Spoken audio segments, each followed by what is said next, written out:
Okay, gusto mo bang sumample bago tayo mag-move on para pang pa-icebreaker lang? Sample lang? Sample! Basta ikaw daw yung pa-partner. Ay, wala. Binigyan ka na binigyan ka ni Direk ng ng support dyan. Okay. There you have it. Mukhang kinakabahan si Ben sa mga tanong. So mag-move on na tayo agad sa Q&A. So for first batch this time, please stand by. Jojo Gabinete of Pep, Nurse Alma of GMA Entertainment, Nikki Wang of Manila Standard, Bobby Ricantina of Manila Bulletin, and Bon Pelinario of TV5. Our first question will be coming from Jojo Gabinete of Pep. Ay na. Ako si Kuya Jojo ko dyan. Walang mic sa Kuya Jojo. Let's go yan. Wala na ano dito. Good afternoon. Para kay Ben, anong pakiramdam meron ka ng launching movie? Masaya po talaga, kaso na-pressure po, parang ganun. Parang ganun lang, pero sobrang saya po na umabot ako sa estadong ganito na nabigyan ng break ng diva nila boss. And kasama ko sila. Parang ano yun, medyo nape-pressure ako, hindi ko alam kung deserve ko, parang ganun. So ito bang boy kardagang validation na talagang ikaw ang Diva Max King? Yun. Totoo po, ayoko na muna magsalita tungkol dyan eh.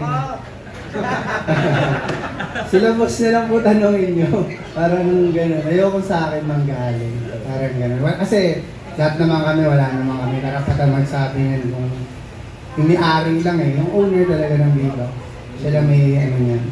Kaya ayoko na pong magsalita tungkol dyan. Thank you. Para sa girls, kaya na-miss ka namin ang tagal mong nawala. Paano ka na-convince mo bumalik? Tsaka bakit ka nawala na matagal? I miss you too, Char. Na-convince po ako bumalik kasi syempre kailangan i-support natin, kapatid natin ko sa agency si Ben. So, syempre ako, open naman po ako na bumalik anytime. At saka na-miss ko din talaga gumawa ng movie. Nakaka-miss. Nawala din po ako kasi tinuloy ko yung senior high ko. So, yun po yung reason. Pero ngayon nag-stop na ulit ako. So, Natapos mo rin. tinapos ko lang po yung senior high. Bali, ilang buwan kang naging inactive? 1 year? Mga lead ko ng 2022. Based lang ka na Opo. tuloy-tuloy na ba ito? Tingnan natin. Hindi ko pa sure, pero namimiss ko din talaga mag-movie. So, baka... Thank you. Thank you. Hi, Ko. Hi. So, yun din ang reason mo na tinanggap mo itong project bilang suporta. Yes. Support ka guys. Yeah. Bali, anong role mo sa movie? Ako po ang nurse na ako yung unang makakasalubong ni Ben sa paglabas niya sa mundo. Yun lang. Thank you. Kay Jessa, anong role mo sa movie? Ako po yung partner or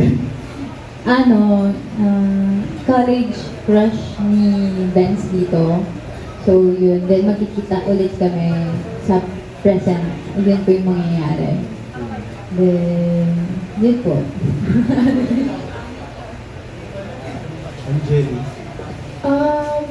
The reason of me joining this movie was I'm thankful na isa ako sa pinili ni Direk. And while seeing the trailer, ang ganda, nakakatawa, somewhat more on lahat ng nagawa ko halos is more drama. Ito naman comedy, which is something new to me and something excitement na another path ng me being an artist. And it's fun and being with my friends and everything. Parang hindi siya work na hindi work. So masaya kasi hindi ko na work siya kasi masaya. Ikaw yung teacher? Yes! At nakita ko ang pinaka-mahabang boy kaldag. I'm still. Okay, direct naman. Pwede natin ipaliwanag kung may ano to sa Totoy Mola, sequel ba? Hindi po siya sequel.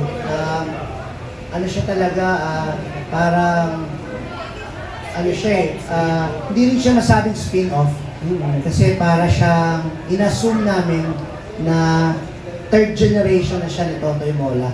Parang ganon, no? Parang ganon. Even the story concept, nung sinabi pa ni Boss Victor, nakapattern na talaga, no? Sana nga nandito si Kuya Jay Manalo, no? Meron sana siyang cameo dito, no? Hindi na nagtagpo talaga ng schedule. Para homage to sa Totoy Mola film talaga. Pero sabi sa akin ni Boss, wag nating sundan yun. Gumawa tayo ng bago. Hindi nag-come up sa akin yung kaldag sa TikTok.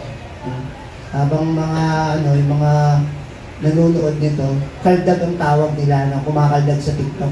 And then, nabuo namin yung Boy Kaldag. Yeah. Hindi ba naisip na parang mas maganda rin na nagkaroon to ng theatrical release? Dahil maganda yung trailer, nakakatawa. Actually, akala namin talaga pinlano to para sa theatrical release. Kaya nga nandito yung lahat siguro ng A-listers, lahat ng box office queens. Walang lang si AJ. Hindi naging available si AJ Raval nung shoot namin. Meron siya sanang role dito. Tapos, buti available si Angie Lee. Pumayag mag-comeback si Ayana Misola galing sa pag-aaral. Pumayag si Jessa Garcia. Si Aiko may sinushoot na ibang shoot. Pero isang araw, sabi ko, kailangan pumunta. Pumunta siya para dito sa project. And then, Azzy Acosta din nandito rin. Lahat ng mga A-listers nandito. So, kulang na talaga namin si AJ na hindi ko alam kung may schedule na sumabaw, may shoot. Dapat sama-sama yata sila dapat. Parang gano'n. Dapat theatrical po talaga ang name. And then, kung nabuo na namin, sabi, hindi, pamasko. Pamasko ng Viva Max. Kasi 26 to ng madaling araw, no, lalabas. So, pamasko siya ng Viva Max para sa viewers. Kaya medyo iba rin yung timpla na dark comedy na nabaliw din na pelikula. Ayun. Thank you po. Thank you. Thank you. That was Jojo Gabinete of PEP. Up next, we have Nurse Alma of GMA Entertainment. Hello, direct ko na. Anong meron sa Boy Kaldag at kailangan mga A-lister yung isama mo dito sa movie? Kasi siya si Boy Kaldag. Magbubuo tayo ng bagong entity, no? Na parang sana magiging franchise. Yun yung feeling ko, yun yung sumbuin ng Viva para sa isang sexy comedy franchise. Ay magkaroon ng Gen Z Totoy Mola / Boy Kaldag. No? Kaya merong inspiration din dito ng ang tatay niya ay si Tatay Mola. No? May ganun talaga. May ganun din talagang kwento. And then, syempre very special. No? Very special to dahil pinagbigyan tayo ng mga girls niya, sabi ko nga. At bakit? Ang tanong, bakit? Kasi pare-parehas sila ng agency. Isa lang ang nanay nila, si Jojo Veloso. Lahat dapat nandito. No? Ganun yung, pero natin binuo yung pelikula. Ayun. Last question. Since ito parang sexy comedy nga sabi mo, paano, hindi ba mahirap i-mix yung sex? Kasi kilala ka na din sa mga past, mo na medyo may drama, yung family drama. Kasi ito parang sobrang funny nga ng mga trailer. Hindi ba mahirap i-mix yung comedy and sex angle? Hindi lang, mas, ang unang film ko ay Soul Searching sa The Farm. No? Kung natatandaan ng ibang press dito. It's a dark comedy. Nagsimula ako, wala pa naman pa ni Tito Dolphy. Naging director ko si Eric Quezon. At pinalaki ako ng comedy talaga. No? Napunta lang ako sa Viva, kaya ako napunta sa ganitong erotica at napunta ako sa drama. Pero ang aking pinanggalingan talaga ay comedy. No? Kaya sabi ko, gumagawa ako ng comedy. Parang umuwi ako sa amin. No? Ito talaga akong tao komedyante talaga akong tao, gago talaga ako, no? Bastos talaga ako. Kaya, ganun yung pinaghalo-halo namin konsepto sa Boy Kaldag. So, ipahabol na kay Angeline. Angeline, theatrical release ka na, tapos nag-TV ka na. buti hindi ka na hindi ka pa naging mapili or mapili ka na ba sa mga roles na kukunin mo? I think I don't know say like it's every movie is nice. Everything has its own story. Everything has its own way. So portraying their own stories.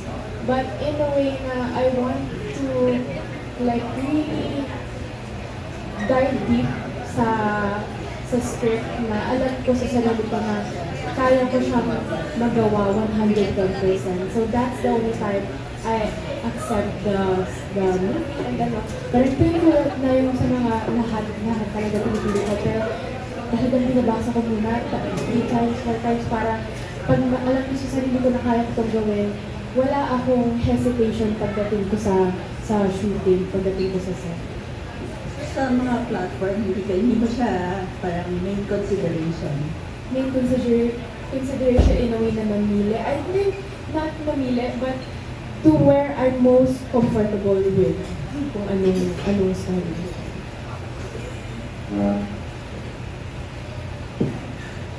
Thank you, that was Nurse Amo of GMA Entertainment. Up next, we have Nikki Wan of Vanilla Standard. Hi, Direk. And of course, entire cast, congratulations. Yeah. Ang galing no, sabi mo na A-lister yung nakuha mo sa pelikula mo. Was it easy? Well, they're from the same agency. So, was it easy to get those people? Hindi talaga? Hindi. Medyo mga suplada na yan. Joke lang. Siyempre may mga schedules din talaga sila. No? Ang pinakamabilis si Angeli, nandiyan agad. Hindi pinag-usapan. Si Ayana, si Aiko, and then, hindi nahirapan. Ang gusto talaga namin mabuo talaga ay all-star talaga ng Viva Max. So si AJ ang inaantay namin, no, na dumating. Yun nga, may sapaw lang na schedule. Pero hindi po easy. Kasi syempre, ang mamahal ng mga yan. Hindi na schedule talaga rin, diba? Maraming sa Oo, totoo yun. May mga ginagawa silang pelikula din na iba-iba, no? And then, bukod sa schedule, syempre, yung ano-anong role. Syempre, tama si Angelina. Anong role ko? Anong role ni ganito? So, dapat equally divided din yun. Dapat walang sapawan, no? Dapat yung part ni Agnes, iba, part ni Aiko, part ni Ayana, part ni Jessa, iba. Magkakaiba talaga dapat. Buti na lang si Boy Caldag, mga 235 ang mga babae sa buhay niya. Kaya okay lang. Oo. Ayun, medyo may kahirapan lang. Hindi sabi ko nga, kung dumating si AJ Rabal siguro parang Marvel na ng Viva Max yun. No? Ewan ko ba sa ating kaibigan bakit hindi dumating, hindi pala dumating, hindi na nabigyan ng oras yung Boy Caldag. Pero kwento lang, di ba ang original title ng Boy Caldag is Mama's Boy? No. Tama ba? Ibang project yun. Iba yun. Ibang project po Boy yun. Caldag talaga ang Opo. title niya. Ibang Viva Max King yun. Okay. Si VR yun. Yung Viva Max King na ngayon dito. Magkaiba eh. Magkaibang universe. Okay, tama. Tumatawa si Kuya Jojo. Vince, well, congratulations, leading Ayan. role. Pero bilang si Boy Caldag, tingin mo ba, as a character, is it a curse or a blessing to be, well endowed as a character? Tingin ko pareho. So ano yung mga, bakit na dyan, blessing, bakit siya naging curse? Yun nga, gumanda kasi yung buhay ni Dax dahil dun sa malaking hari niya. Nakilala, dumami yung pera niya. Kaso yun nga, may halong kamalasan pagka na-involve siya sa babae, parang gano'n. Namamatay. Kaya gitna, hindi ko may masasabing maganda lang. Tsaka kasi gumanda rin naman yung buhay ni Dax. Kaya ko ba personally, anong gusto mo? Boy Caldag, sucks lang? Hindi, Boy Caldag naman talaga sa totoong buhay.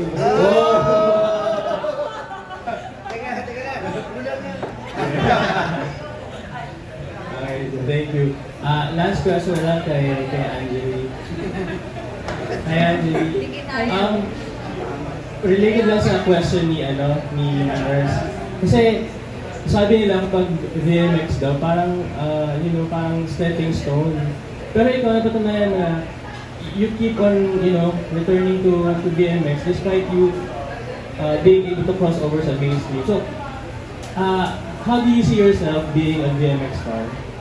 I see VMX might be some stepping stone, but I wanna see it as a POV na I think we also help people. Kasi one time may nagkwento sa akin, Angeli, paano yung ka-work ko pag-video ko lang kasi mag-asawa sila.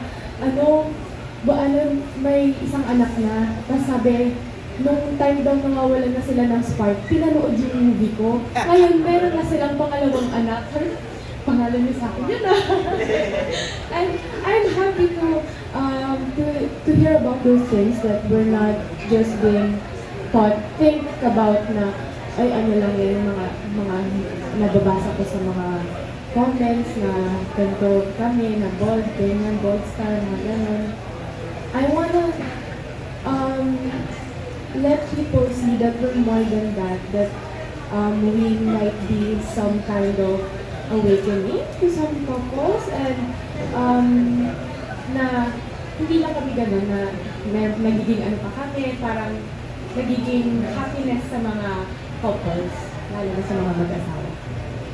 Yeah, congratulations. Thank you. Thank you. That was Nikki Wang of Manila Standard. Up next, we have Von Delinario of TV5. Hi everyone, congratulations to the cast and direct. Ito fun lang. Does size really matter? Why or why not? Let's start from Icon, tapos hanggang kay Direct Roman.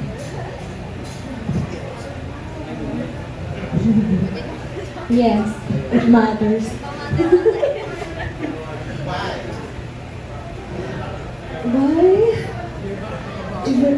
Wala lang technical explanation. Parang mas feel. Iba kasi lalo na pag may size talaga.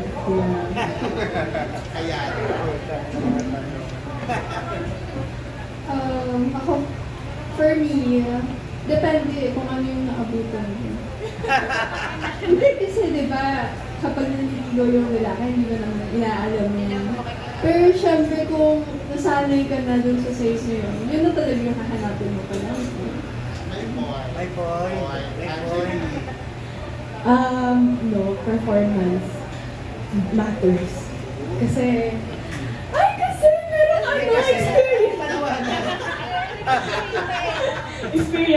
experience. Performance matters.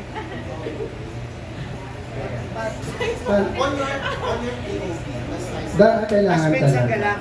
Aspense ang galang. Aspense ang galang daw. Oo, mahalaga po yun. Nakapansin ko rin naman parang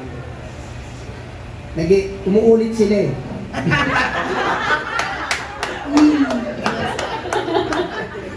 Ako sakto lang. Saks lang. Kasi pag masyadong malaki, di ba parang ang sakit mo? Di ba? Oo nga, kung makikita niyo yung reaction sa trailer pa lang yung reaction ko. Kung sa totoong buhay, hindi ko kakayanin mga hospital. Ay, kasali ba ako? Performance. Performance, maliit ako eh. Pero mataba. Maliit ako, pero mataba. Pero magaling ako mag-perform. Yun lang yun. Ako performance pa rin. Performance pa rin. Ganun din naman sa kabilang side, no? Malaki nga, tapos tulog-tulog naman lagi. No? Diba? Yun lang yung ginagamit. Yeah. Thank you. Thank you very much for your question. That was Von Delinario of TV5. For our next batch, please do stand by Jojo Panaligan of Rider PH, Bobby Ricantino of Manila Bulletin, Richard Paglikawan of Lionheart TV, and Mark Magadia of Maganda Ba Movie. Our next question will be coming from Jojo Panaligan of Rider PH. First question ko kay Ayana. Ayana, ano nga ba yung dahilan why you took a break? Bakit ka took a break? Napos ko po yung senior high. Tsaka ano din po gusto ko din time na yun kasi nakaka-drain din. As in, kapag sunod-sunod yung ginagawa mo, tapos ang daming sinasabi ng mga tao, sobrang nakaka-drain. So, sa tingin ko noon nung time na yun, kailangan ko lang talaga mag-recharge ulit. Ang daming sinasabi ng mga tao. Ano na? I mean, iba't iba yung comments. Siyempre sa social media rin, hindi ko naman hawak lahat ng sasabihin nila. Pero tinatry ko din naman maging strong. As in, yung binabaliwala ko lang. Pero nakakaubos talaga siya ng energy. So, yun po. Nag-break lang muna ako. Pero ngayon, I'm happy to be back. Gusto mong pansinin, ingit lang yun. Thank you. Direk, unti-unti, nagme-mainstream or nilalabas na sa mainstream yung mga movies mo. Does it mean na eventually you'd want to drop the cult term sa inyo kasi mainstream na? Yes. Definitely, may iba talagang market yung Viva Max. Sabi nga, may ibang cult yung Viva Max. And eventually, nakakababa na sa masa. Sa masa, alam nila yan. Ang mahirap lang ngayon abutin strategically yung middle class. Yung middle class, na nanonood din naman ng Viva Max. Patago sa bahay nila at ayaw nilang tanggapin na nanonood din sila sa bahay nila. And then yung Class B. Yan, yung mga Star Cinema fandom. Eventually, dahan-dahan po siguro. Dahan-dahan ma-appreciate nila. At maintindihan nila yung storytelling, yung quality, yung value ng mga ginagawa. Hindi ba din nawala ang inhibition ng Pinoy sa sexuality? No? Di, hirap pa rin eh. Ang hirap pa rin na sinasabi nila na lumaya na tayo sa mga gay films, GL films, BL films. Hindi. Parang lagi pa rin tayong kailangan sumunod sa norms. Parang ganun pa rin. Di pa rin lumalaya, di pa rin malaya. Thank you. Thank you po. Benz, dahil mainstream movie mo to, ano ang sigurado mong ipapakita mo dito? Mas nagpalaki ka ba ng katawan? Mas nag-workshop ka ba? Anong ginawa mo? To make it different to, yung mga labas mo sa video. Sa comedy ko, first time ko pong nag-comedy kasi halos lahat naman ko na-try ko na sa Viva Max. Drama ako, medyo action, tarantado. Halos lahat naman mabait, lahat ng role ko, iba-iba nagawa ko na halos. Pero ito bago po sa akin yung comedy. Mahalaga yung timing mo, parang ganyan. Parang feeling ko po, ang laki ng naitulong rin ito sa acting ko dahil nadagdagan yung na pwede rin pala ako. Nung una kasi nag-aalangan po ako kung kaya ko bang pag nabigyan nasama ako sa isang comedy movie. Madali lang naman pala. So, yun lang, timing lang. Makikinig ka lang sa director, kung ano yung plano na dun sa makukuha mo naman. Parang yun lang po yung nakita kong kasi nakakatawa naman yung story eh. Hindi mo naman kailangan patawa eh. Yung titi lang naman lang sorry. Ano na siya eh, nakakatawa na eh. Yun lang. But I think, direct, correct me if I'm wrong, pag Viva Max artist ka, talaga namang ang ending yan acting ang matitira. Kasi di ba, like, yung iba nire-reserve nila na, sige, sa ending ko na ipapakita yung skill ko. Pero sa kanila, nauuna yun. So, wala ka na talaga ibang pupuntahan kundi ipakita ang acting. Tama? Di ba? Tama po. Yun din naman, sabi ko nga, ang mga natitira sa ating business, sa industry, acting pa rin naman ang maghahatid sa'yo dun hanggang mag-fly ka eh. No? Kahit naman yung ibang mga sexy stars noon, kaya sila tumatagal hanggang ngayon, acting kasi. Yan yung pinakakawakan mo. Kaya magandang bagay din na nabubugbog na sila dito.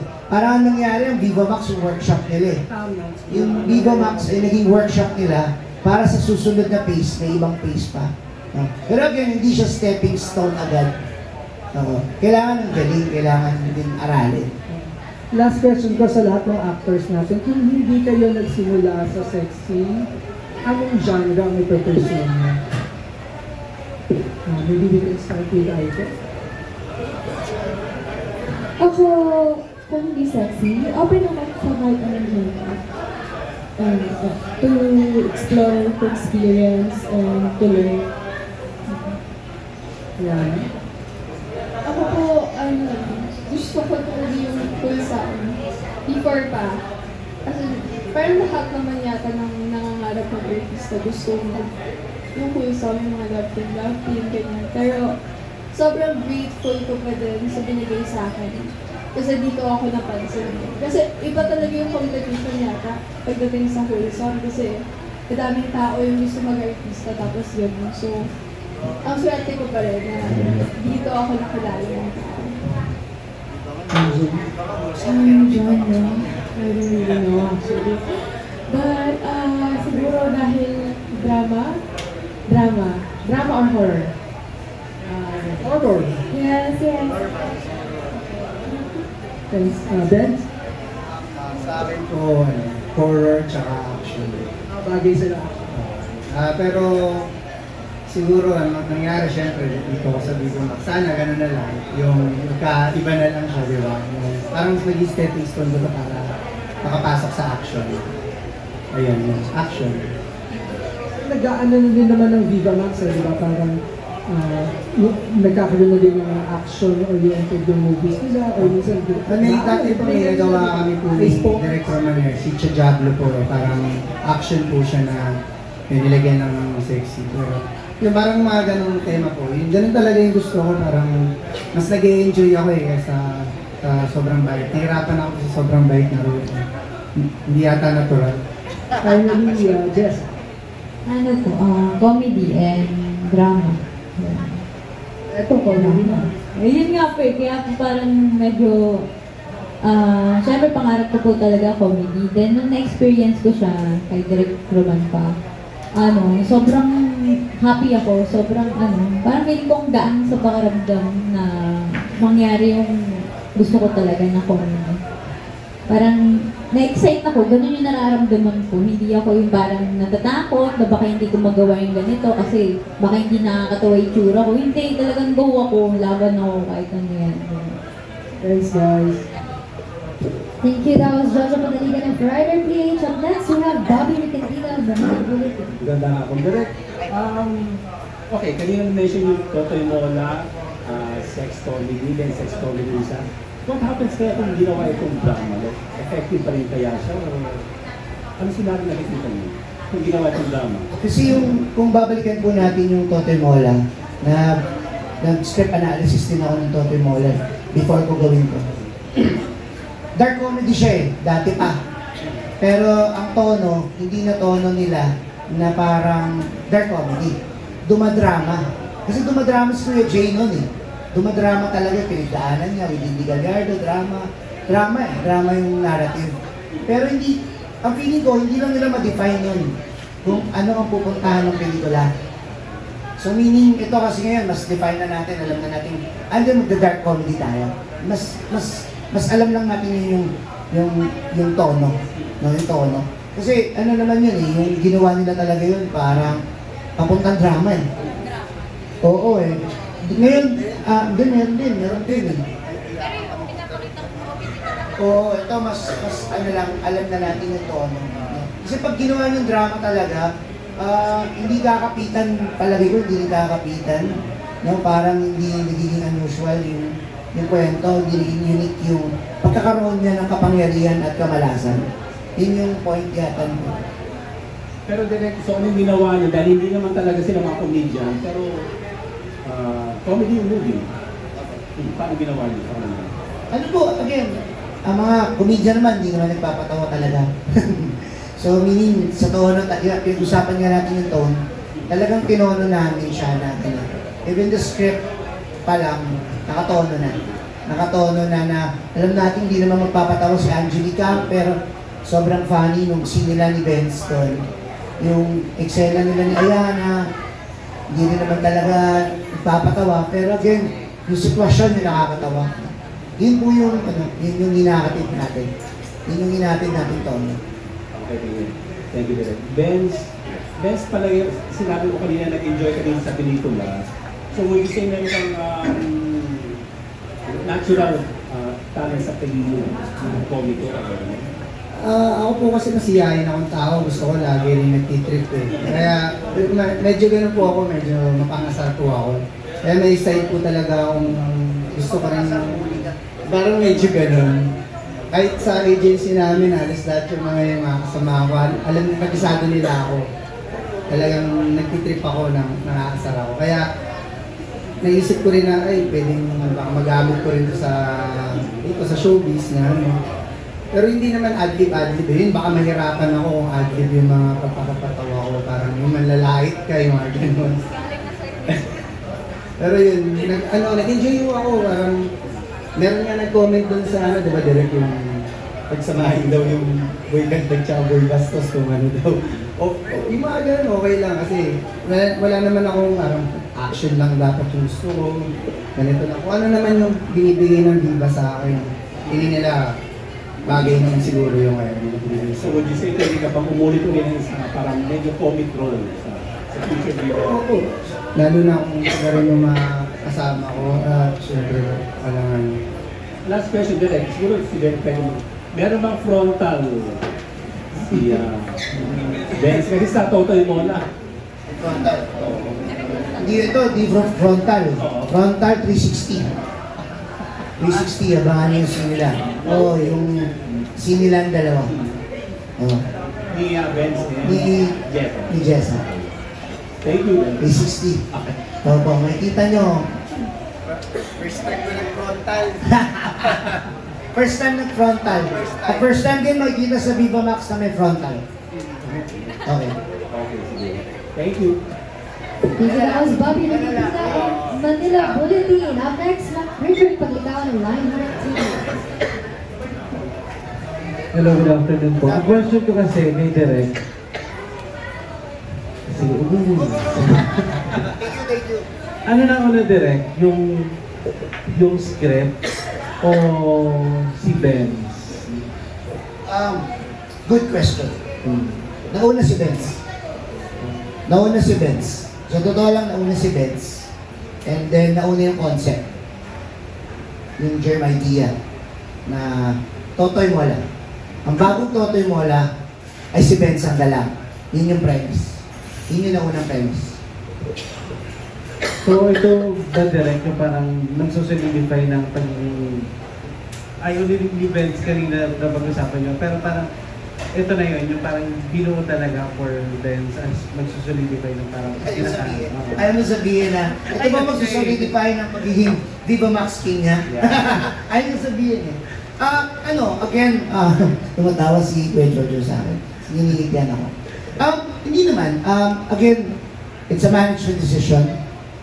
Tama siya. It's a management decision na ang premise lang talaga, since June pa to, itong year na to, Totoy Mola, ang bagong Totoy Mola ay si Benz ang galang. Yun lang yung pinangahawakan nating kwento, naratibo. So, meaning, wala pang, kung sino man ang Viva Max King or sino man, ito na yung kanyang launching film, no? Para makilala siya si Benz ang galang, no? Yun po yung pinangahawakan lang namin. At yun yung gusto i-prove ng pelikula. Kasi, syempre nakita namin si Benz doon sa mga serious na sexy. Bakit nyo naisip na maging comedy to? Yung parang ito na yung launching niya. Ano bang katangian ni Benz na parang sakto doon sa comedy sexy? Again, sabi ko nga po, babanggitin ko na, yung tinatahak ni Benz ang galang na karera, ay pinapattern din, syempre, sa main product. Ang main product, si Jay Manalo. Si Jay Manalo ay, di naman late sa ano natin, nanggaling din dito sa ganitong genre. And then, ganun siya minumolde ng management. No? Siya ang next Jay Manalo. Siya yung minumolde papunta doon. So, kaya po, yun yung naging plot twist. What if gawin natin dark comedy ng character para makita natin kung gaano siya ka-versatile. Ayun. Nakatuwa na ito yung Christmas presentation ng Viva Max, kaya parang all-star na siya. So, Congratulations, Boy Caldan. Thank you. Thank you. Thank you, Direk. There you have it. Thank you so much for your questions. That was Richard Palintawan of Lionheart TV. Next, we have Mark Magadia at Maganda Ba Movie. Hello guys. Yung first question is sa cast muna. Kasi parang watching the trailer, parang sobrang saya nung yung pelikula, comedy siya talaga. So I'm wondering lang kung ano yung itsura sa set kapag off-cam, ano yung dynamic ng mga artista. Can you share some anecdote din na may kaldagan, bonyodagan na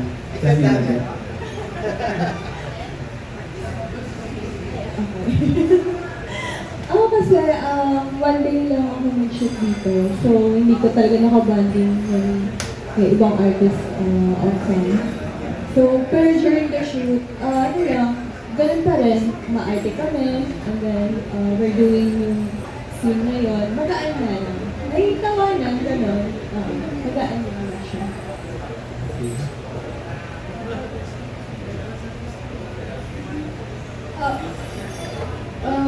Ako po sobrang saya kasi nga po diba kakabalik ko lang, ganyan. Tapos ang kukulit din yung mga kasama ko yung iba dito first time ko lang nakasama. So ang kukulit nila, TikTok sila ng TikTok. Doon ito kaldag siya ng kaldag yun sa TikTok eh. Hindi ko pa alam kung nakapost na siya pero makikita niyo next time. As in sobrang kulit nung cast, lalo na syempre co-work natin si Direk Roman. Ayan, sobrang kulit na sobrang, ito, sila directory, ayan, sobrang gaan nila ka-work talaga. Sobrang saya. Hindi ko naramdaman ang work.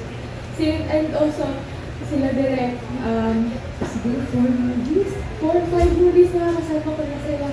Since first movie ko kasama ko na si Direk Roman. And right after that, kahit ano mangyari, kapag meron kami movie sa Direk, yes, dahil sobrang saya, sobrang gaan kami. Sobrang gaan. At hindi ko ramdam yung work, but when it comes to work, very, very hands-on. Siyempre, dapat talaga maging masiyahin ako sa set kasi makikita sa registro ko kung napipilitan ako din sa acting ko sa ginagawa ko. Masaya po talaga, kaya, ay totoo hindi naman ako nag-TikTok eh. Pero syempre, dahil role ko dyan, TikTokers, nakikitiktok na rin ako kahit medyo awkward ko nung una. Pinag-aralan ko na lang na parang mukhang TikTokers talaga para makatotohanan yung kalabasan sa mga.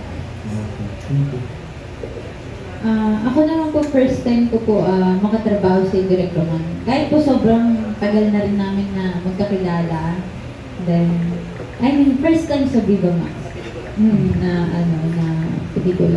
Then, nung una, syempre nakalimutan ko na po dati kung paano siya, mag-work.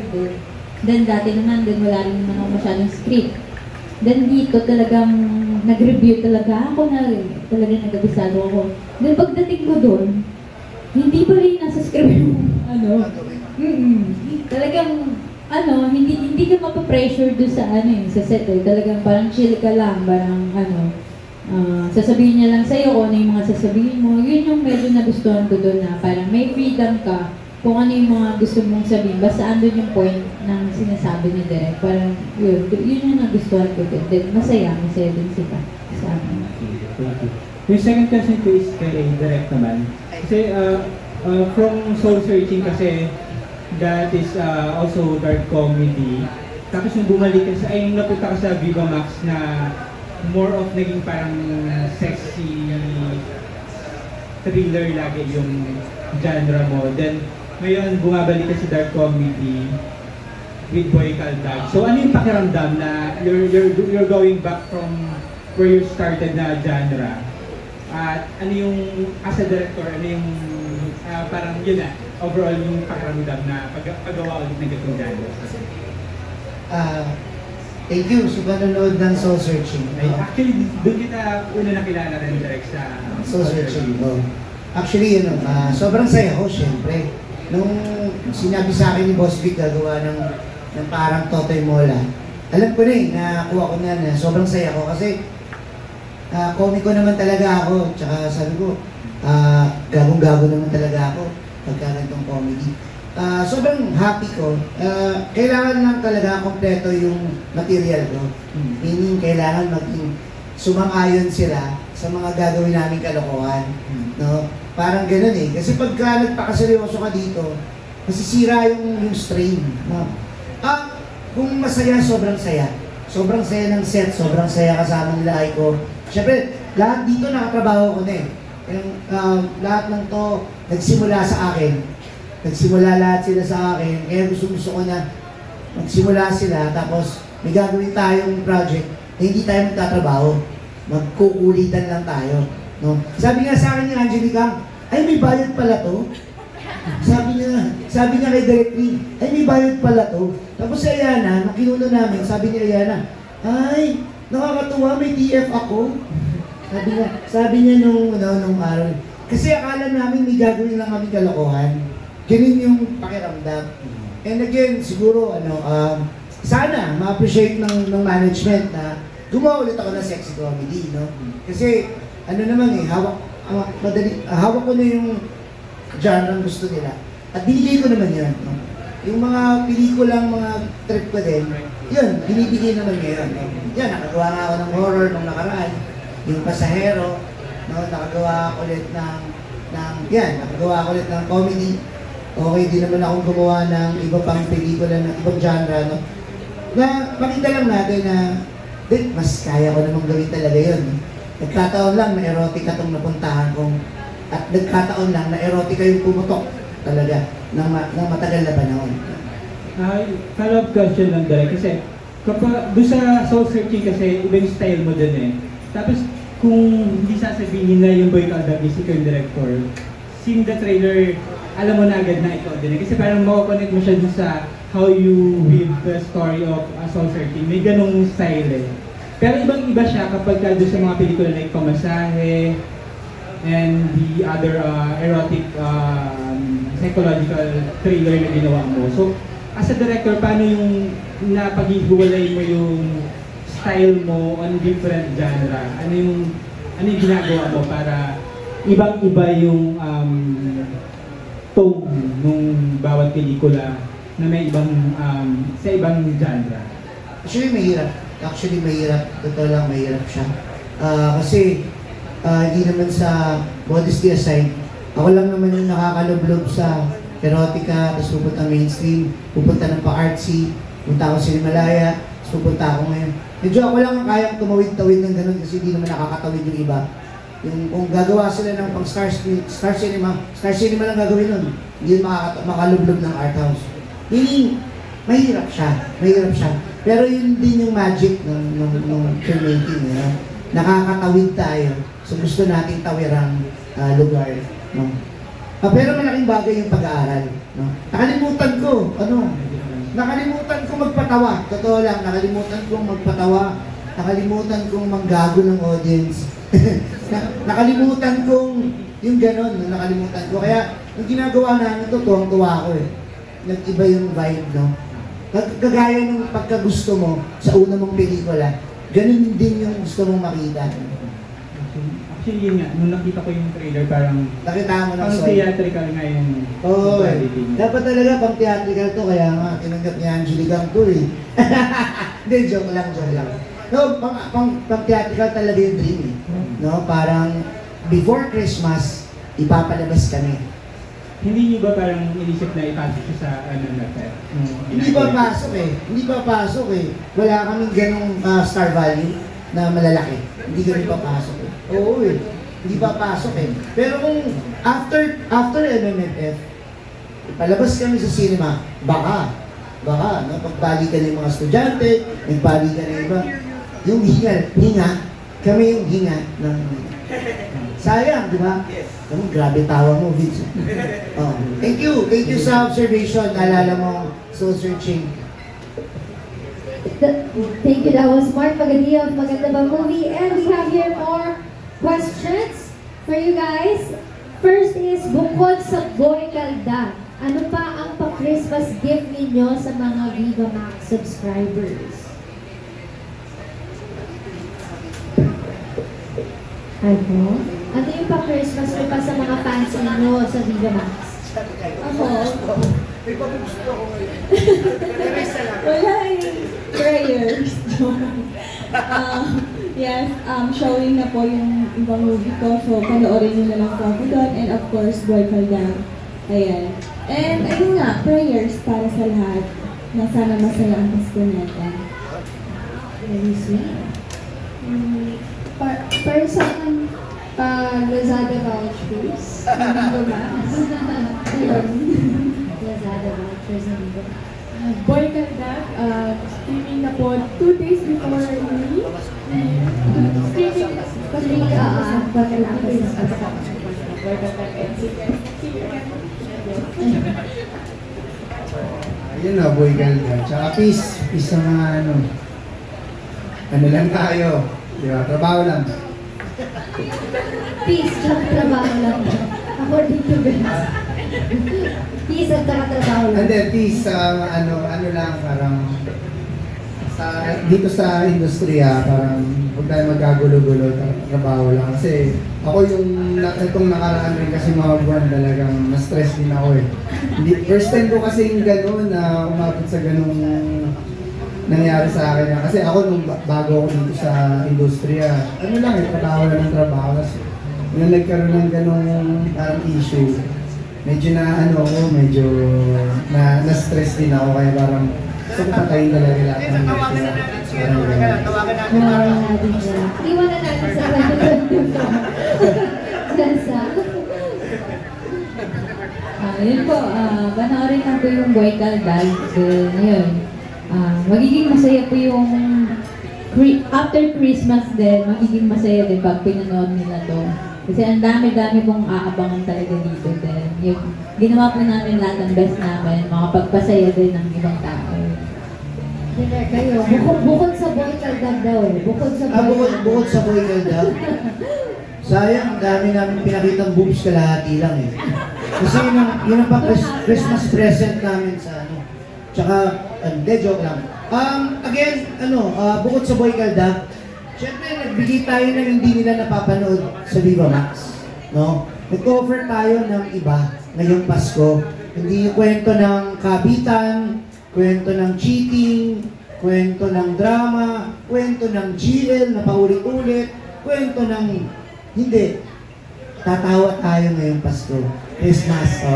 Tatawa tayo, masayang sexy comedy ang bigay natin. Kaya siguro tiniming din ng management. After Christmas, Boy Kaldag tayo. Masayang Pasko para sa mga